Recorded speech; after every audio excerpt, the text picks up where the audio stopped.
everyone, Sabrina here from Scrappy Tails Crafts, and guess what? I am showing you guys some Scrappy Tails Crafts products today.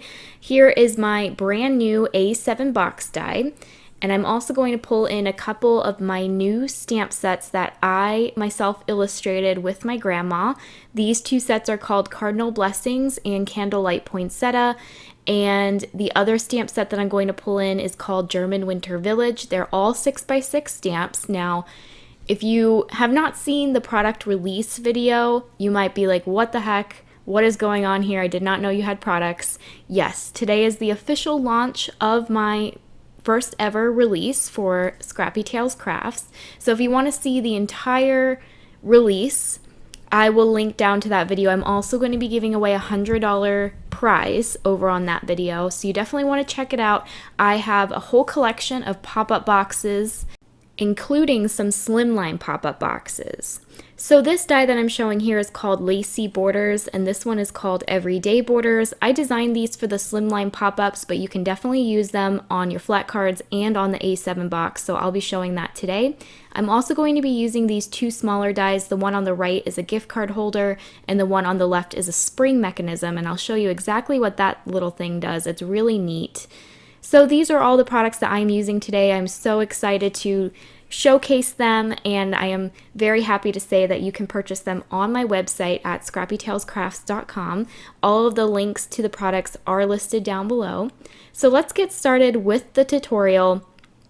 So I am showcasing the A7 box today, and included in the die set are these panels. So I gave you 4 different ways to decorate your box, including these little tile pieces, which I cut from red cardstock. And what I am gluing them on top of is a gold mat. And I cut the mat from the plain square and rectangle that come with the die as well. So you can use the plain square and rectangle to cut pattern paper or ink blended panels, or you can use them as mats for the more decorative dies. So I have a tile design, and then I also included a lace design. And if you want to see a box example with the lace, I recommend to check out my blog. I will have a large blog post today showcasing all the products from the release, and I do have a sample with that lace. But I kind of like the tile for Christmas because they sort of resemble ornaments. So I'm just attaching the 2 panels together with my art glitter glue. You will have to cut each panel 4 times. So 4 squares, 4 rectangles, 4 tile squares, and 4 tile rectangles in order to complete your box all the way around. And what I'm showing on screen now are the lace borders that I just cut into 3 sections. So I only had to cut it once because it is a slimline, it's nice and long, so I can get 3 rows of lace on the A7 boxes. So I just cut them into thirds, and now I'm going to assemble the box. So I cut the base twice from heavyweight cardstock, and I added tape to the tabs. So I'm going to fold the score lines now. You can see that the cut lines at the top are already done for you. So all you really have to do is fold the score lines and attach the 2 panels together with tape, and that's it. It's a very simple box. You do have to fold down 3 of the top 4 flaps. You can fold down the 4th one if you want, but I kind of like when the back one is totally straight. And then you can just decorate your box. So I'm going to take my tile pieces and just attach them with my art glitter glue. And while I do that, I want to mention that this week I'm going to be posting tutorials for all of my boxes, and I'm going to stagger them. So I think I want to do them every other day, and then the days in between I will be having Instagram giveaways. So if you want to enter into the Instagram giveaways, you do have to follow me, and if you want to enter into the YouTube giveaways, you have to subscribe to me. So in today's video, I will be giving away a $25 gift card, and like I said in my product showcase video, I will be giving a $100 grand prize giveaway. So definitely check that out. Here I just finished up decorating the box, and now we have to add these little things I like to call bridges, and these are what hold your elements inside your box. So I typically add 3 of these inside the A7 boxes. You do get the bridge included in the die set, and it's basically just a strip of paper with 2 score lines on the ends. And on those ends, you're going to add your double-sided tape. I would recommend some strong tape here because they might be holding some heavier items and you definitely don't want these to fall off. So here I'm just adding 3. The first one I added to the very back of the card. I actually butted the 2 edges with the corners of the back of the box. Then I added 1 in the center, and then this one I will just add to the front. I'm trying to space them apart pretty evenly, and I do fold the box a couple times just to make sure that tape is nice and adhered to the box.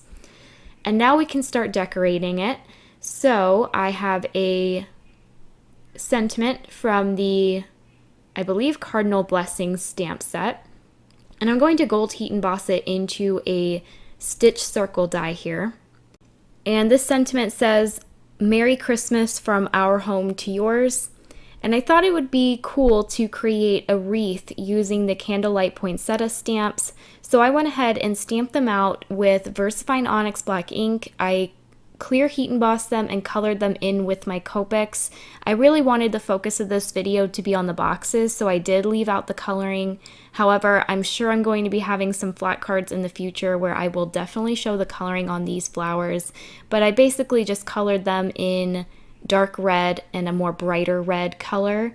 So right now I'm trying to figure out how I want this scene to look like. You can see I'm playing around with these lace borders. I did die cut the intricate lace from white cardstock, and then I layered the shadow die behind it with gold cardstock. I like that you have the option to leave the lace open, but sometimes it's nice to have a background behind them because I feel like they stand out a little bit better. Included in the lacy border die set is a scallop border. So I added that to the front of the box. It's actually attached to the card base itself. And I added the glue in front of the lace to make sure that's stuck onto the card base.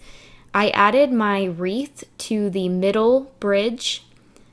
And now I'm just filling in the box.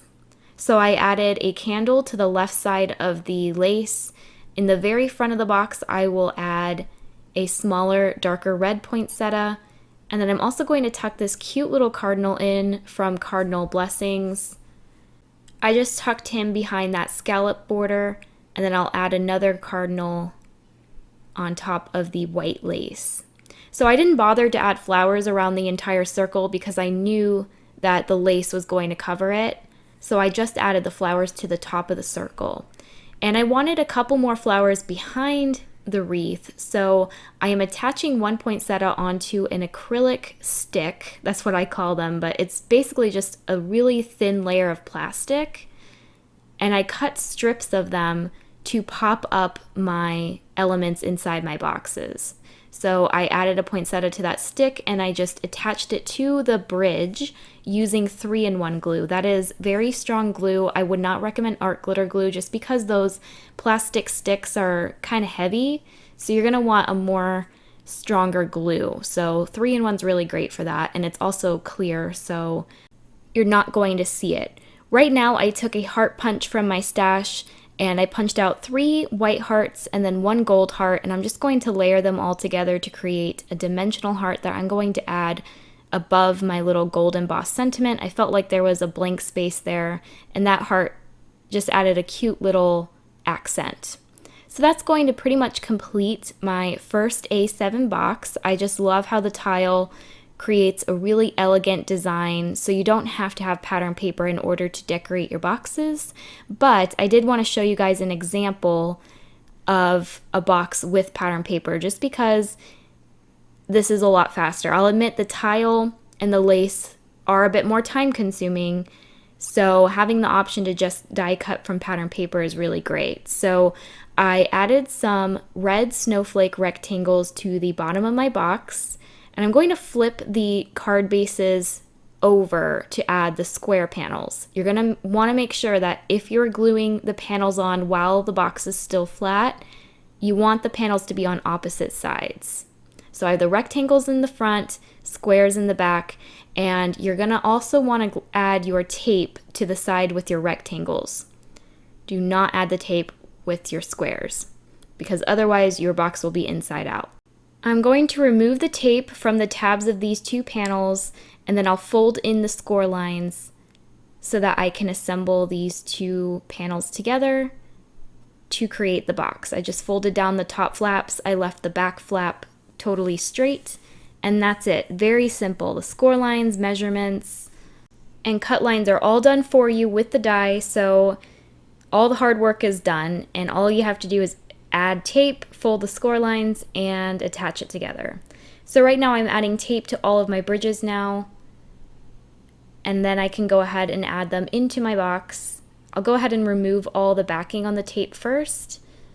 I add my first bridge to the very back of the box. I butt the two edges with the two corners in the back. And then after that one's in, it's pretty easy to add the other two in front. So I also have a everyday border die set. They are also slimline, so when you cut them down for the A7 box, you get 3 borders. And included in that set is a hillside, a fence, and a grass. So I'm going to be using the fence and the hillside. You can see I did 3 rows of snow, and then the back row has a fence. So I'm going to attach one last little snow hill onto my first bridge in the front. And once all those borders are attached, I can go ahead and glue down my little houses from German Winter Village. I colored these in with my Copic markers,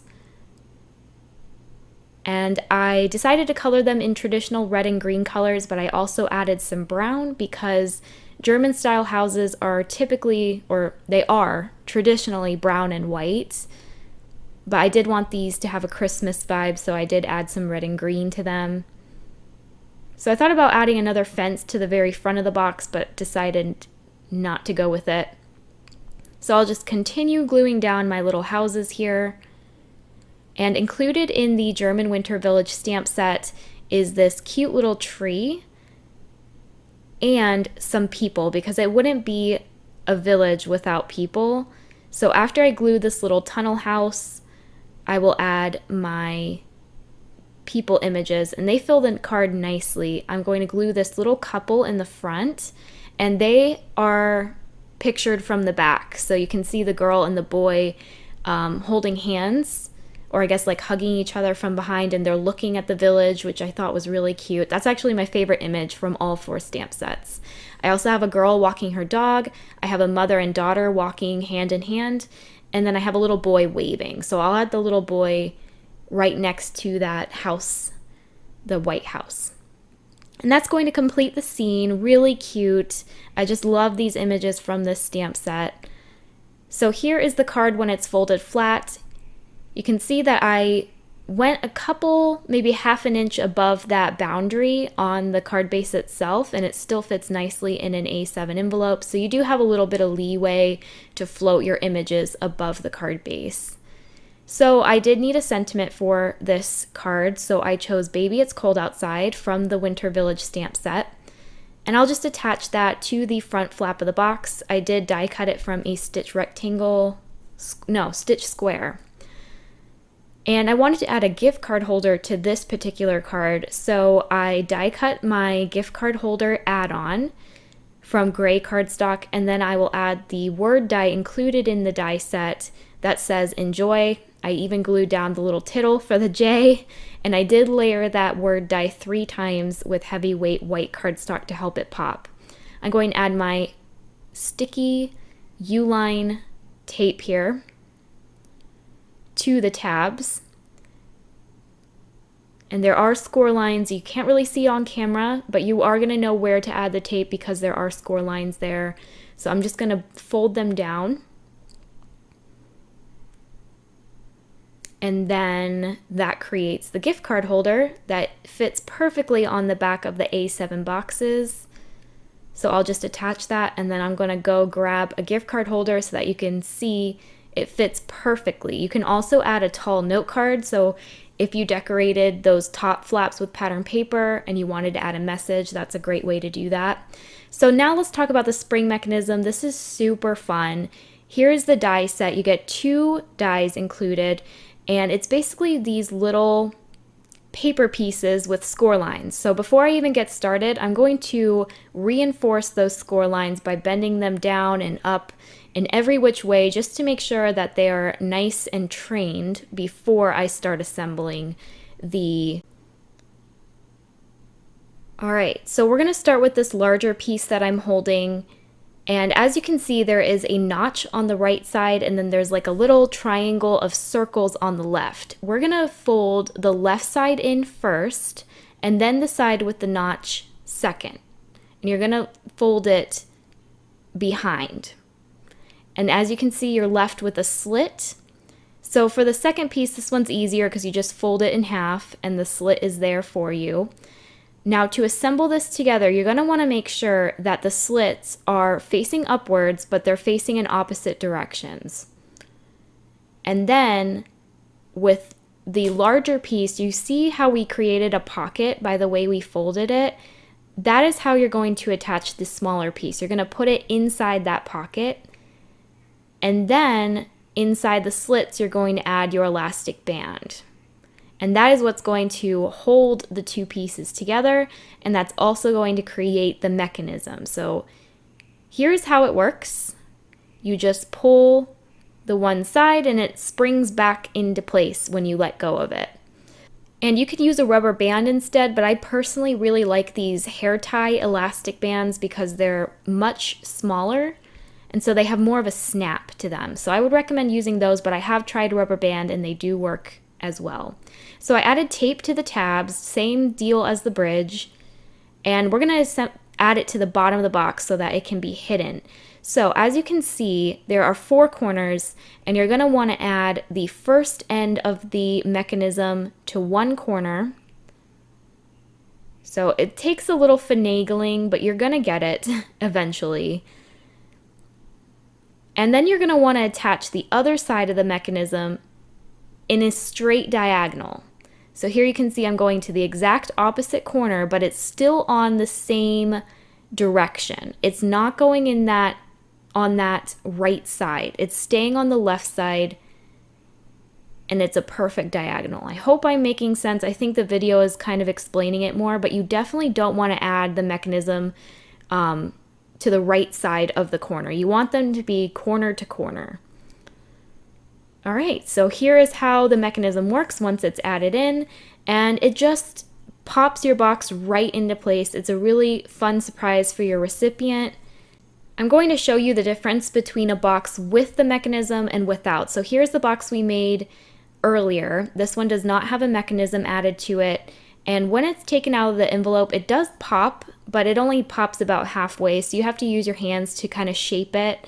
But with the mechanism, it literally just springs to life as soon as the recipient takes it out of the envelope. And here's how the mechanism works. Basically, when it's folded flat, the rubber band expands, and once it's taken out of the envelope, it just pops right into place. The rubber band retracts, and yeah, it's really cool. So that is going to complete today's video tutorial. I hope I was able to give you guys some inspiration with my new A7 pop-up box and my new stamp sets. I'm so excited that I can finally showcase these with you guys. If you have any comments or feedback, please let me know down below.